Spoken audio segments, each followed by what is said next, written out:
Earlier, we told you about a potential scandal breaking ahead of the DNC. We're talking about the report of leaked DNC emails showing an effort to undermine Bernie Sanders during the primaries.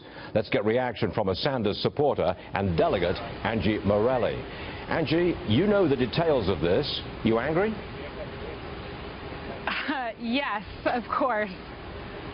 Well, is it enough to drive you away from Hillary, she is the candidate, and towards Donald Trump? Well, I think that we've all been pretty firm in the fact that whether or not we were going to vote for Hillary, it was dependent on what we were going to find out between, specifically the Nevada convention into Philly and everything that was going to happen afterwards.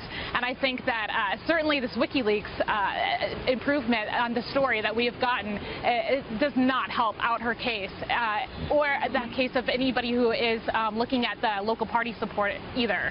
Angie, I remember the Nevada convention, not the convention, but I think it was the caucuses, and there was some considerable dispute there. We're showing it on our screens right now. That was a chaotic situation. That was in Nevada during the primaries. Are we to expect a somewhat similar level of protest and chaos at the DNC convention next week from you guys, the Bernie supporters, outside the convention? Well, that was actually the Nevada State Convention, I believe, that you're showing that footage of. Correct.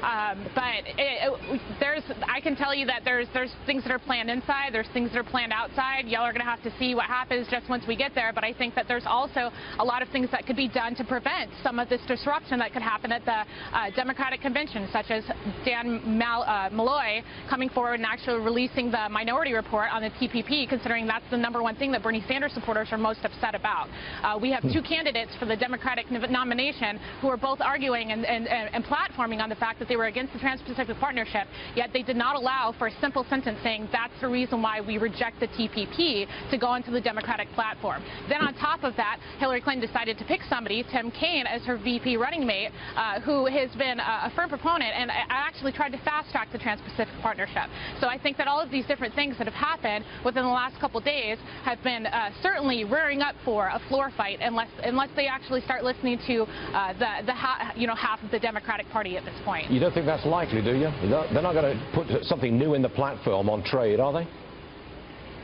I would hope that there's very smart people in the Democratic Party, and if I was one of those smart people, I would start speaking up at this point and saying we've got some serious problems going into November unless we actually start paying attention to what is going on with all of these random things that are coming out about the Democratic Party this week. They have 4 days. They have 4 days to make it right, and I that sounds like an ultimatum, Angie. That is an ultimatum. It's not an ultimatum. I mean, I'm just one Bernie Sanders delegate that's going into that convention, but I can't tell you that a lot of people share my sentiment. It sounds like fix it or chaos. I mean, people are upset, and emotions are running high. And if they thought that they saw an ununited party at the Republican convention last week, they've got something else coming to them this week. Well, that's an interesting out cue. Angie Morelli, thank you very much indeed for joining us. We appreciate it, ma'am. Thank you. Now,